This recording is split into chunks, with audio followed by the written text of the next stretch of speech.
Hello, it's Russell Buck Fletcher, and I'm in my truck again. Welcome back. Today is July 8th, 2020, and I've been out working. And we're actually having a pretty good day today. It's skies are pretty clear, and the weather's nice, especially for this time of year. But I was having trouble with my bad leg this morning. I'm still having trouble with it, actually.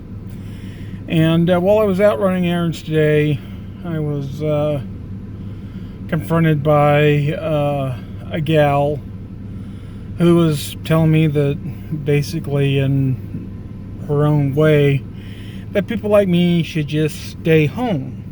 You know, we shouldn't be seen out in public. And, I don't normally give a shit what people say. I really don't. And most people that know me know that. But that is something that I hear a lot. And it grinds on you a little bit. Every single time somebody says that, it grinds on you a little bit.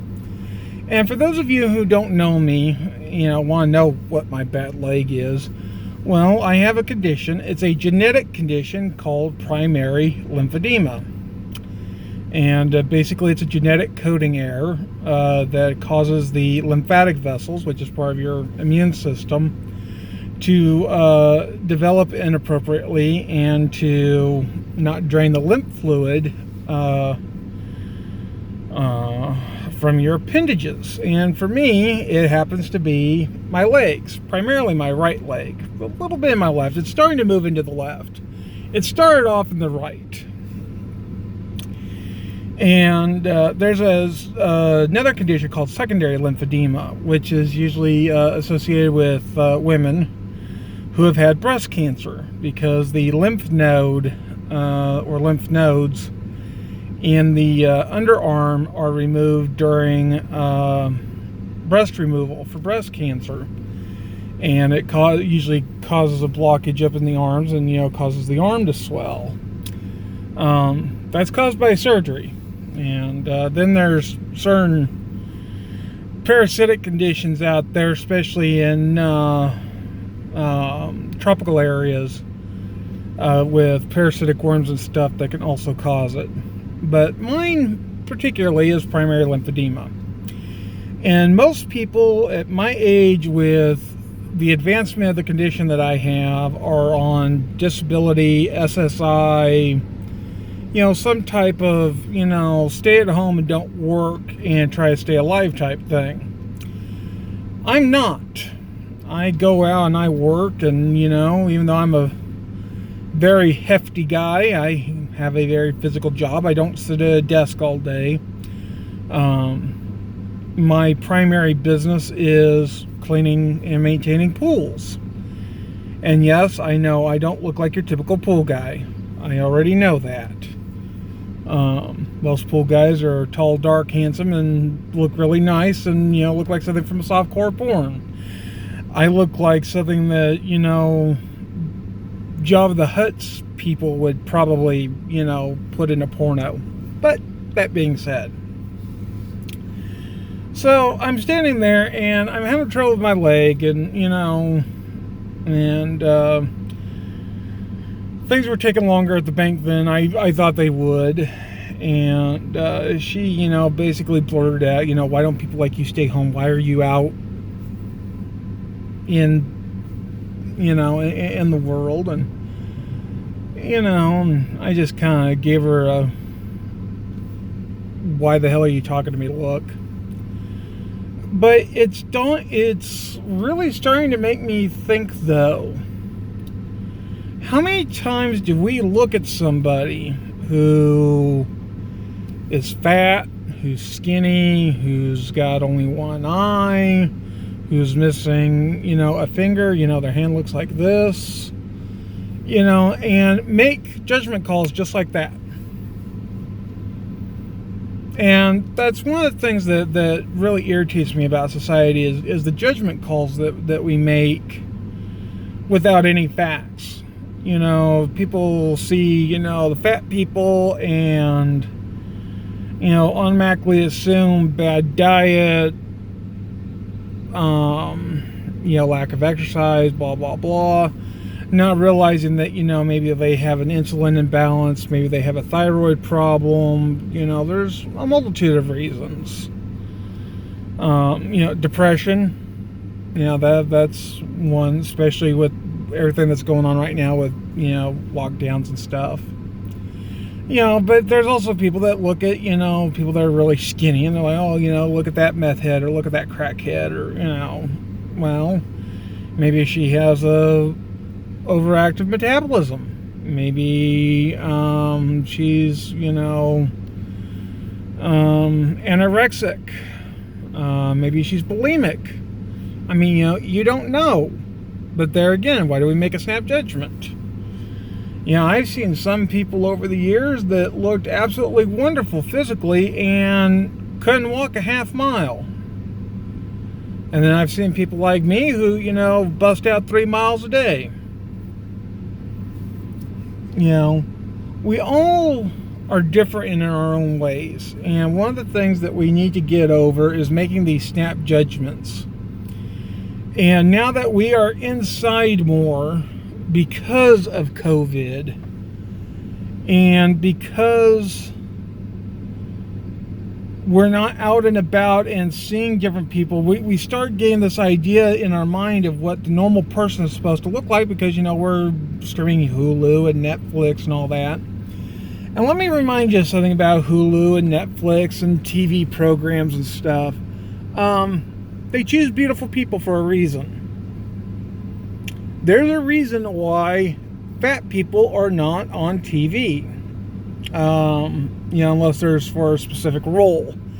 For example, the fat villain or the fat Southern guy, or my favorite part is the fat guy that is going to be the first one killed in a horror film. I mean, you look at the cast of a horror film. There's a group of people out in the forest, and there's spooky music going on, and one of them's a fat guy. It's like, yep, he's going to be the first one to go. He's going to be the first one to go, or he's going to be the second one to go. But trust me, out of the 5, he won't make it out of the top 3. Guaranteed. And for those of us who have acted and worked in TV and film production, we get typecast as that. I'm not going to play a hunk. I already know that. I'm your fat computer nerd. I'm your fat guy that gets killed, in the first 20 minutes of your film. I've been in a couple of music videos where, they've used from here upwards and, digitized it a little bit. That's just the way it is, and you accept it and go on. But people don't need to be constantly reminded about the issues they have. I have a friend of mine who lost his leg to cancer. He's a great guy. He does a lot of wonderful work in my town. Runs his own food pantry. I donate to him every once in a while. Him and I are good friends. And he was going to be an Olympic swimmer until he got his first bout of cancer. And the guy has survived cancer 12 times. And, he just keeps fighting and fighting and fighting. But, there's people that have used his prosthetic leg against him. And it's disgusting. I have another good buddy of mine, also here in my local town, who was born with some birth defects. He has no hands, and he's missing part of one leg. His nickname is Nubs, believe it or not. And really cool kid. Really cool kid. I call him a kid because he's, slightly younger than I am, but, we're about 10 years of each other. But, really cool guy. And, there's people that have made fun of him too. It's like, he's born that way. What do you expect? But he gets along in life, and he writes stuff, and he works, and he volunteers, and he's just, a really nice guy.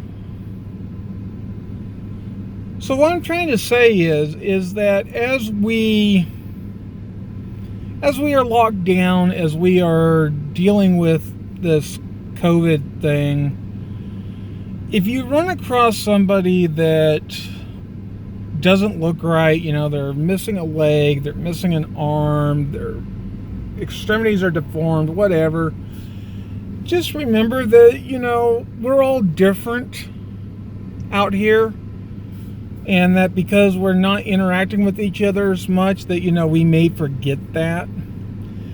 And, you know, words hurt, and I'm one of those people that says, like, you know, words hurt, you know, sticks and stones may break my bones, but words don't hurt. But, you know, it's one of those things that, you know, just kind of grinds on you a little bit, and frankly, you know, it's easier to keep your mouth shut. Not only that, but, you know, frankly, it's, you know, none of your real business. And that's the important part, is, you know, people seem to want to get into everybody's business these days. And don't do that. Treat everybody with respect.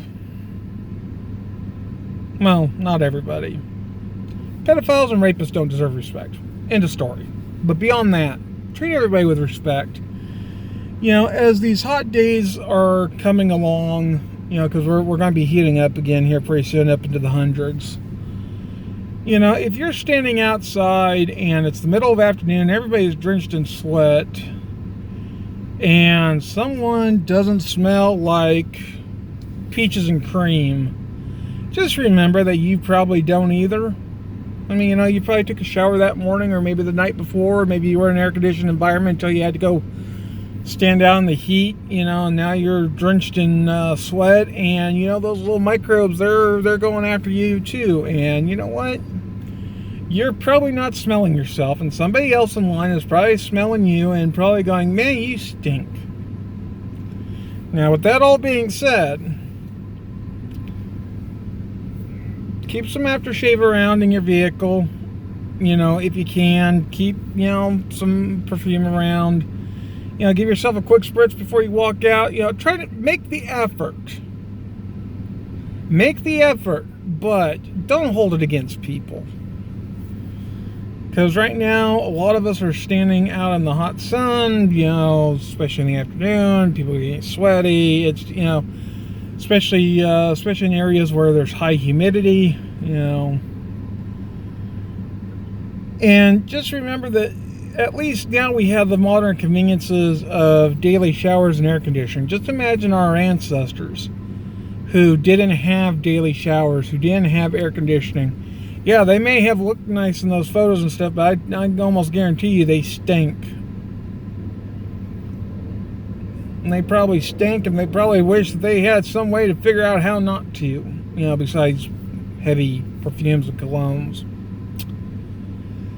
So with that being said, respect everybody around you.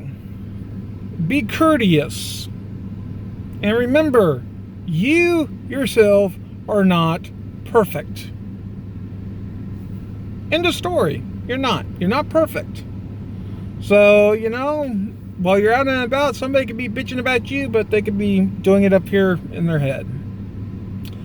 With all that being said, I am Russell Buck Fletcher. I'm going to get out of here because I have more errands to do before the day ends. And I've been up since 5:30, so my day is only about a quarter of the way over. See? There's the yawn. All right. Y'all have a good day.